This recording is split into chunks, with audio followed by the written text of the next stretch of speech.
Jain friends, welcome to Step for Special. Today in this video we will discuss D.Ed HI Paper 6 Unit 4.2 Method of Teaching Language। आइए इसके बारे में जानते हैं कि किस प्रकार से श्रवण बाधित बच्चों में भाषा का विकास किया जा सकता है और उसके लिए कौन सी नीतियाँ अप्लाई की जाती हैं। आइए इसके बारे में जानते हैं। Unit 4.2 methods of teaching language, किस प्रकार से जो भाषा शिक्षण है उसके लिए शिक्षण विधियों का चुनाव किया जाता है और उनको किस प्रकार से इम्प्लीमेंट किया जाता है। आइए इसके बारे में जानते हैं।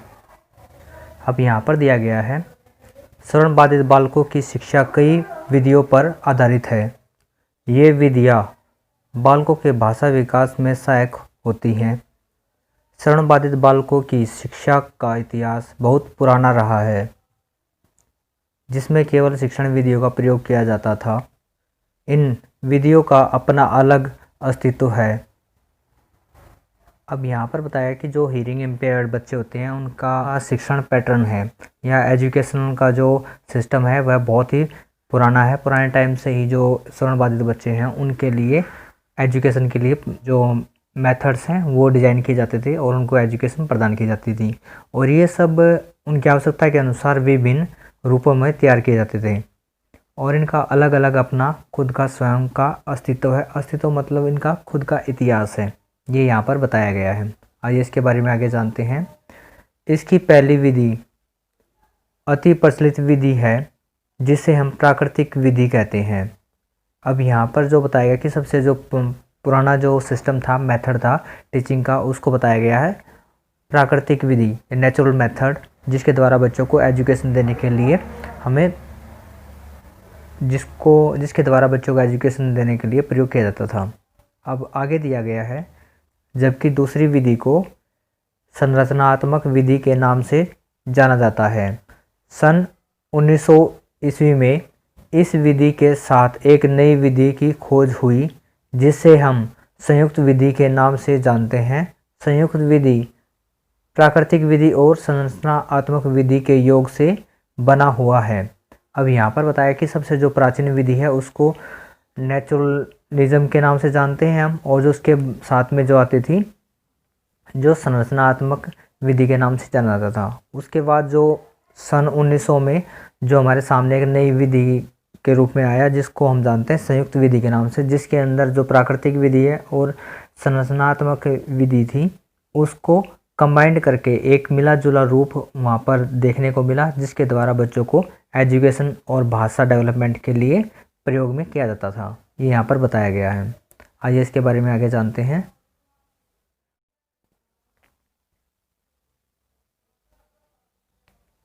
श्रवण बाधित बच्चों की वाणी एवं भाषा का विकास बहुत विलंब से प्रारंभ होता है।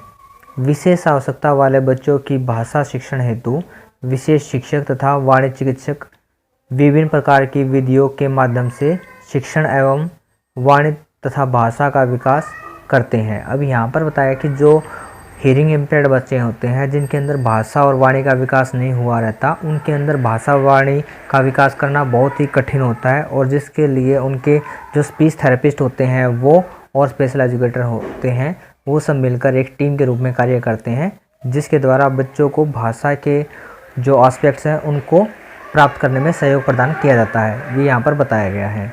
आइए इसके बारे में आगे जानते हैं। श्रवण बाधित बच्चों में भाषा का विकास विशेष शिक्षक निम्नलिखित प्रकार की विधियों के द्वारा कराते हैं। अब यहाँ पर जो स्ट्रेटेजीज जो मेथड्स जो यूज़ किए जाते थे उनके अंदर बताया गया है structural method, natural method and combined method.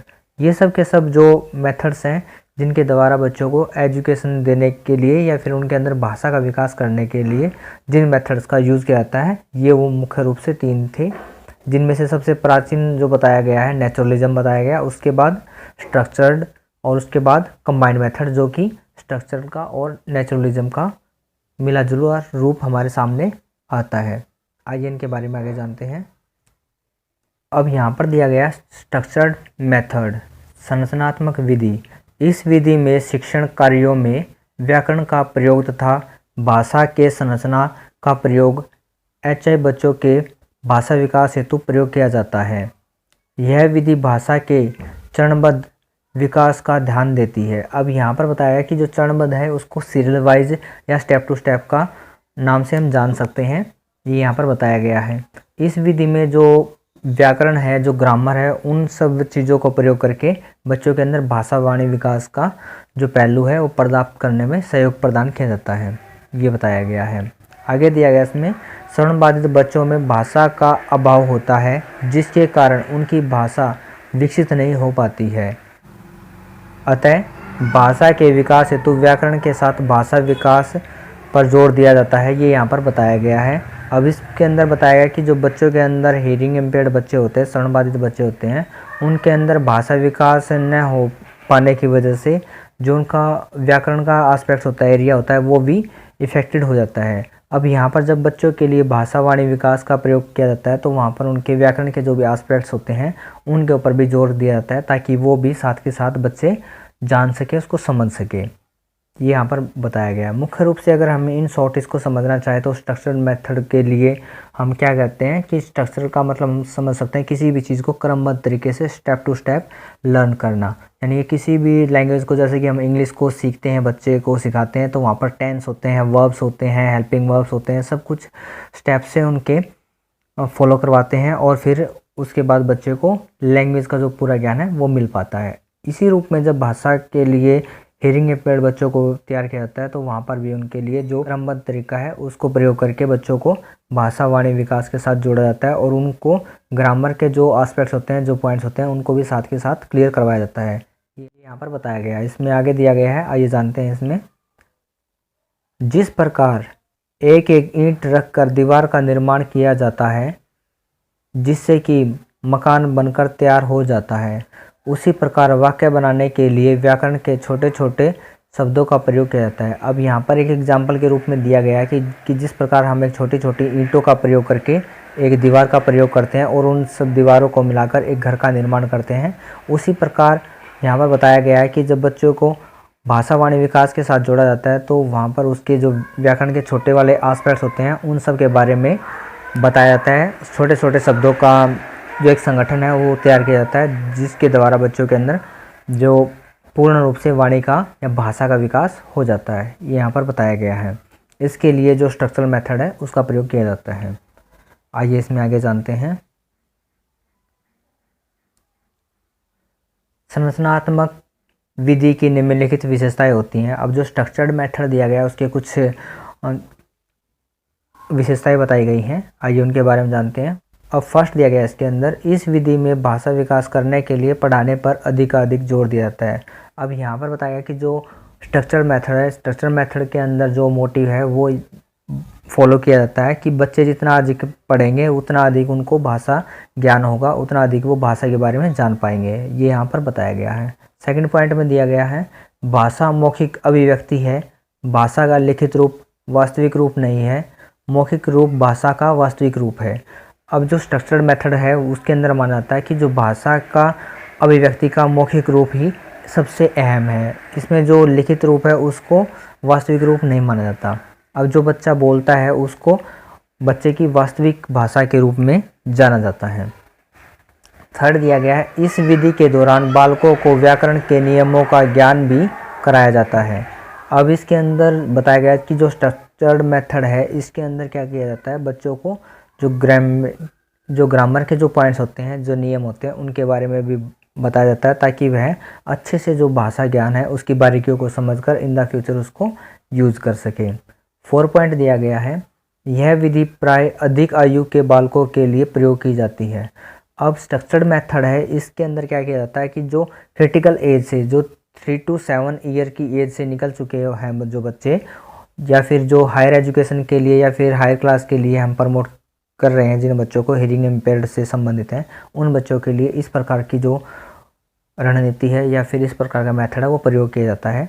विशेषकर हम कह सकते हैं कि जो छोटे बच्चे होते हैं उनके लिए स्ट्रक्चर मेथड का प्रयोग नहीं किया जाता, ये बड़े बच्चों के लिए प्रयोग किया जाता है, ये बताया गया है यहाँ पर।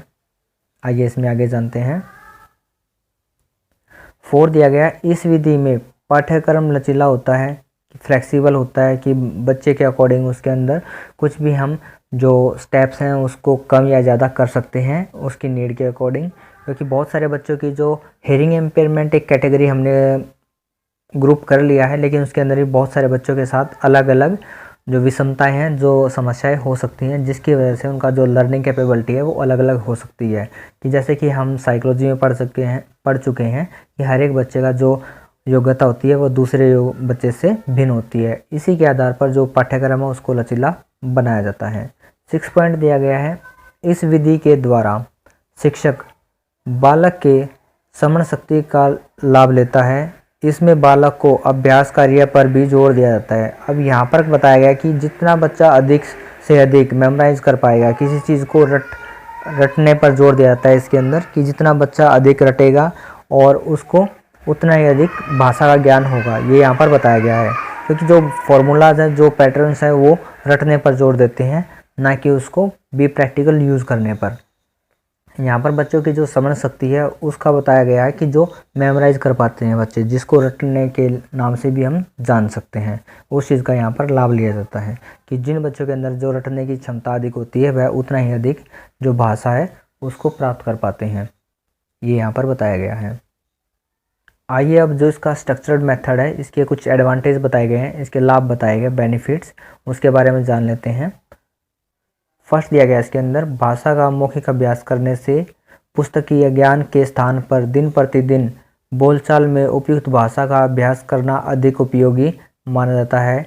इसमें छात्रों को भाषा के व्यवहार रूप को प्रयोग का अभ्यास होता है। अब यहाँ पर बताया कि जो बच्चे हैं उनको भाषा का व्यवहारिक जो रूप होता है, जो दैनिक जीवन में हम यूज़ करते हैं डे बाय डे, तो उन सब चीज़ों का यहाँ पर विशेषकर अभ्यास करवाया जाता है, जिसके द्वारा बच्चे अपनी जो दैनिक आवश्यकताएं हैं उनमें प्रयोग होने वाले वाक्यों को आराम से समझकर उनका प्रयोग कर सकते हैं। ये यहाँ पर बच्चों को लाभ बताया गया है। आइए अब जानते हैं इसका सेकंड पॉइंट, भाषा का प्रारंभ वाक्य संरचना से होता है, शब्दावली अथवा ध्वनियों का अलग से अभ्यास नहीं करा जाता। अब यहाँ पर देखा गया है कि किसी बच्चे के अंदर जब भाषा का हम लर्निंग कराते हैं, जैसे कि एक नॉर्मल बच्चा जब भाषा को ग्रहण करता है तो उसके अंदर किसी भी शब्दावली या ध्वनियों का अलग से कोई ज्ञान नहीं करवाया जाता।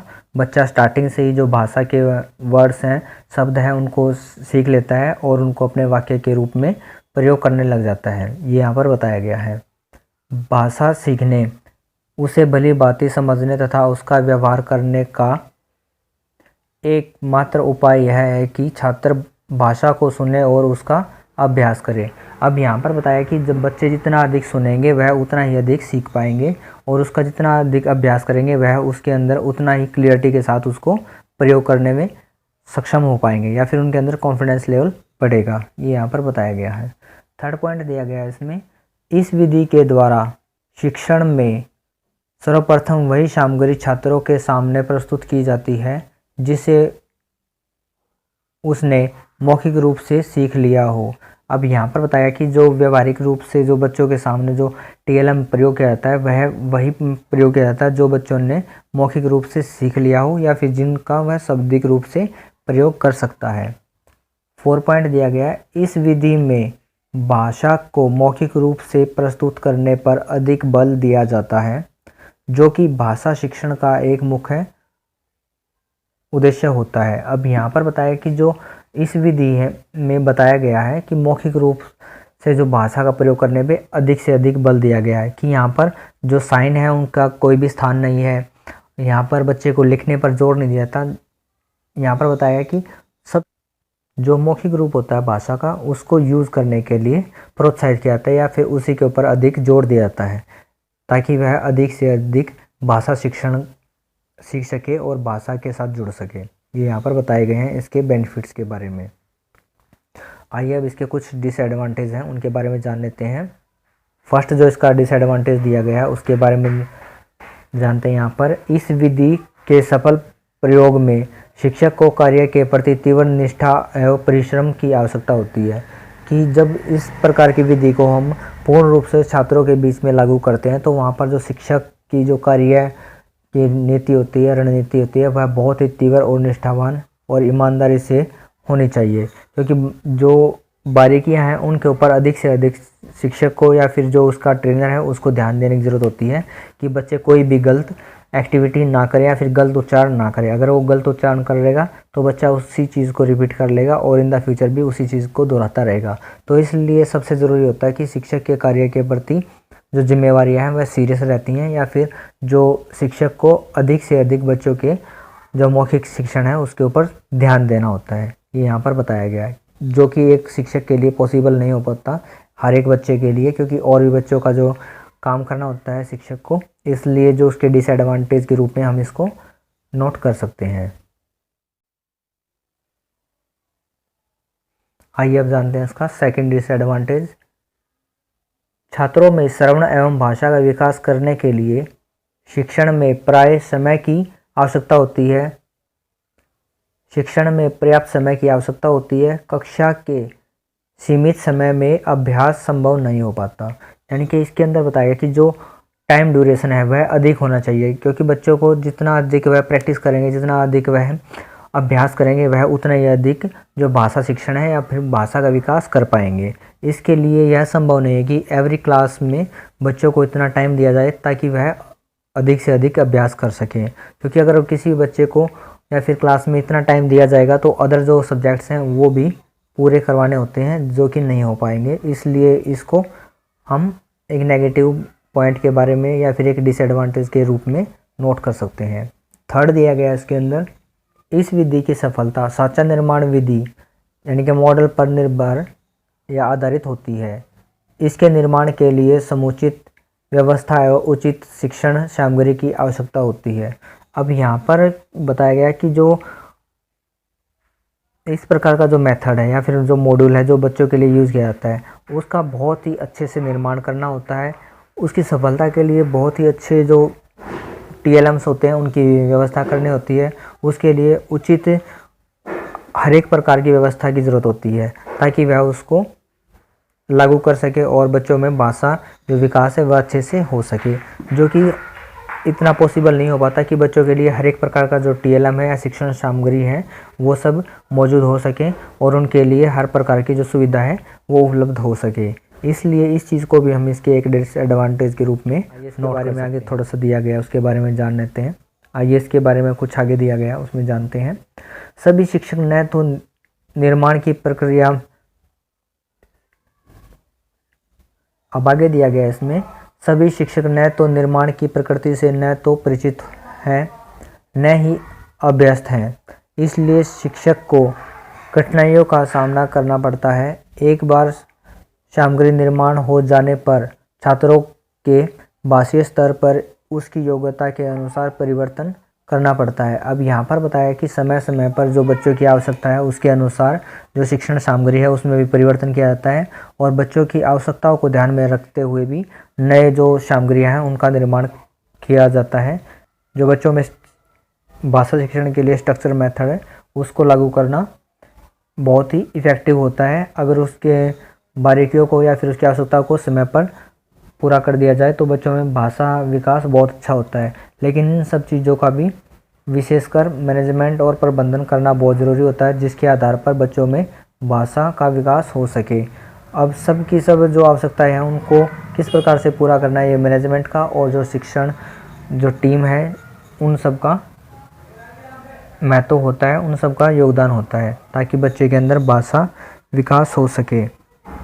तो यहाँ पर हमने जो स्ट्रक्चर्ड मेथड है उसके बारे में कुछ बातें हैं जो इम्पोर्टेंट्स फैक्ट्स है उनके बारे में जाना है। नेक्स्ट वीडियो में हम जानेंगे जो नेचुरल मेथड है उसके बारे में जानेंगे कि किस प्रकार से वह भाषा शिक्षण के लिए हेयरिंग इम्पेयर्ड बच्चों के लिए प्रयोग किया जाता है। आइए इसके बारे में नेक्स्ट वीडियो में जानेंगे।